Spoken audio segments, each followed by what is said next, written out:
어제 박 전 대통령 검찰 조사를 받으면서 먹은 음식, 바로 점심에는 김밥을 먹었고 네. 저녁에는 죽을 먹었죠. 샌드위치, 뭐 유부초밥, 네. 논란 끝에 유부초밥으로 연결이 그렇죠. 됐죠. 네. 그런데 이 김밥이 박 전 대통령과 굉장히 깊은 인연이 있다고 합니다. 네네. 자, 어떤 인연이 있는지 저희가 판넬로 준비를 했습니다. 자, 네. 보면서 좀 설명을 첫 번째 드릴게요. 주제 소개해 주시죠. 네, 첫 번째 의미. 자, 무슨 의미인가? 박 전 대통령에게 김밥은 겸손함과 서민 정치의 상징이었다. 이런 얘기가 나오는데 이게 무슨 얘기입니까? 네. 아니 생각을 해보세요. 예를 들어서 당 대표가 어디 가서 행사장으로 움직일 때마다가 더하니 한정식 한 판을 먹으면은 네. 그게 서민 같겠습니까? 네. 그래서 그러면 박근혜 전 대통령 특히 야당 대표 시절도 마찬가지고 국회의원 시절도 이동하면 주로 차 안에서 많이 먹었어요. 자, 한번 보겠습니다. 네. 2004년부터 나와 있는데요.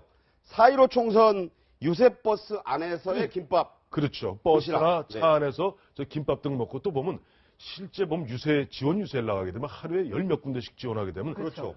흔한 얘기라 편하게 앉아서 밥을 갖다 2, 30분 먹을 시간이 없어요. 네, 네. 그러니까 김밥 등을 차 안에서 먹거나 아니면 가까운 분식센터. 그러면 일단 아, 지금 저렇게 그렇죠. 식탁에 놓인 것처럼 저렇게 아니면 김밥을? 그냥 그 사무실 등등에서 네. 네. 저것도 기자들이 따락 찍잖아요. 그렇죠. 그러면 참 검소하구나. 예. 더민족이구나. 거기다 예를 들어서 시장 같은 데 가서 저기다 어묵꼬지 하나에다 떡볶이 하나 더 먹으면은 금상첨화겠죠. 네. 그래서 정치인들이 상당히 보면은 어느 정치인이나 마찬가지입니다. 네. 유세 다니고 할 때는 김밥, 그다음에 간단한 샌드위치, 거기다 어묵꼬지, 떡볶이 등을 갖다가 많이 이용하는데 그런 것. 박 전 대통령의 김밥에도 그런 어떻게 코드가 숨어 있는 거예요. 자, 이런 정치인 박근혜 시절뿐만 아니라 대통령에 취임한 이후에도 이 김밥은 수시로 등장을 하는데요. 한번 들어보겠습니다. 그냥 관광객이 없을 때는 관광객 안 오냐 하고 막 아우성을 치다가 또 많이 오면 또 느긋해져 갖고 뭐 분친절하고 김밥 한 줄에 10,000원씩 받고 뭐 이런 식으로 하면 더 오는 게 아니라 관광객을 쫓아내고 있어요. 네, 관광객을 쫓아내는 그 근거로 예를 든 게 김밥이네요. 김밥이요. 네. 예, 예. 자, 그 다음 또 어떤 의미가 있는지 저희가 또 준비를 해봤습니다. 네, 다음 바로 두 번째.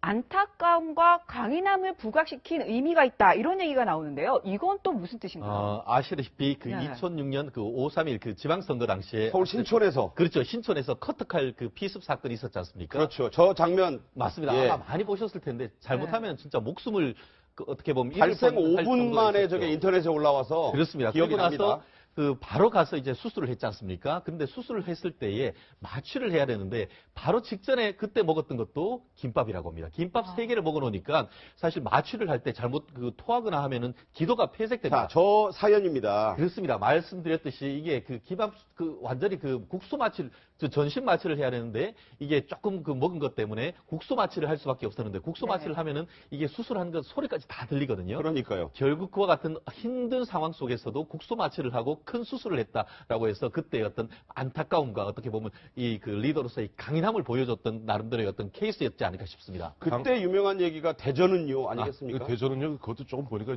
이제 와서 보니까 꼭 그게 아니었다는 말도 네. 아니었단 말도 있는데 어쨌든 당시 유정복 비서실장이 그다음 수술 끝나고 나서 박 대표 가서 이제 하고 나와서 무슨 말씀을 합니까 하고 기자들이 물으니까 대전에 대해서 걱정합니다. 그러니까 네. 이 얘기가 박 대통령은 예전에 박 전 대통령은 아버지 이제 박정희 대통령이 11.6 때 이제 돌아가시고 났을 때 김기현 비서실장이 가니까 휴전선은요. 예. 그다음에 약간 2006 각색의 분위기가 있다 약간 이거죠. 각색의 분위기가 예. 있다는 얘기죠. 그거 보니까 네. 근데 실제 나중에 모든 그런 설화에는 또 위인절의 전기에 나오는 표현들이 각색이 좀 있습니다. 근데 박 전 대통령이 본인이 이야기한 건데 네. 실제로 제일 먼저 했던 얘기는 그 담당 그 수술한 집도 연세대 세브란스 예. 집도에게 제 속살을 본 첫 남자네요. 그 말이 처음이에요. 농담이었지만 농담으로 그 순간에도 뭐 농담이 그런 게 있었다 이런 얘기가 되고요. 네, 자, 그 다음에 마지막으로 박 전 대통령에게 이 김밥이란 어떤 의미인지 바로 가장 지금 와닿는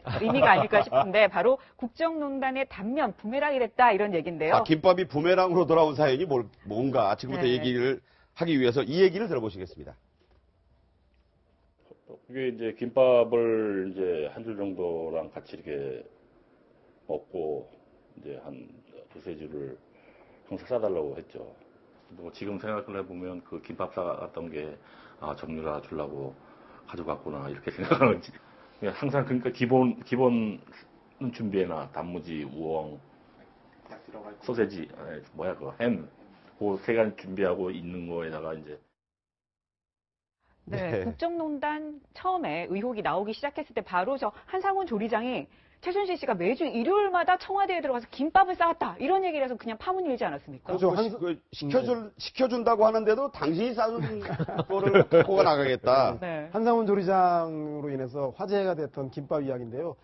우리 평소에 어머님이나 집에 아내가 가장 싫어하는 게 때 지나서 와서 밥 차려달라는 게 필요하는데 굉장히 짜증내시죠. 예, 최순실 씨가 바로 청와대에 와서 스키야키라고 하나요? 스키야. 전골. 네. 일본식 예, 전골을 꼭 야채 전골이죠. 좋아해서 차려달라고 하면서 고기하고. 집에 갈 때 꼭 결국은 대통령을 상징했던 그 김밥이 서민과 고난을 상징하는 대통령의 음식에서 이제는 결국은 불통의 혼밥 그리고 최순실이라고 하는 국정농단의 부메랑으로 돌아오는 게 아닌가라 해서 참 권력 무상을 느끼는 그런 근데 김밥인 것 같습니다. 그 얘기 들어보면 그 당시 최순실 씨는 그거 갖다가 김밥 싸워서 자기가 먹지도 않았다는 거 아니에요? 그러니까 그렇게 미안해. 이거 싸줬더니 한조리장 얘기가 예.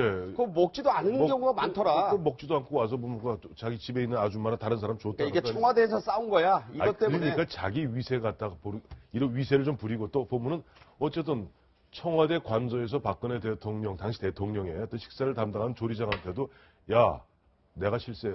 그러니까 그거 갖다 보여. 이거 조리장이 싸준 김밥이야. 뭐 이런 거죠. 아니죠. 그 조리장한테도 내가 실세니까 싸우라면 싸우는 싸우면 거지. 싸우고 밤 열- 김밥 말아라 이거죠. 김밥 말아야지. 네네. 어디다 나가서 사와. 어마어마한 김밥이네. 속칭으로 그 김밥 말으라는 게 이제 이제 그거 알아서 기어라 기어라 이런 이런 용어하고도 거지. 통한다는 김밥 하나 가지고 이렇게 여러 얘기를 할 수 있네요. 네.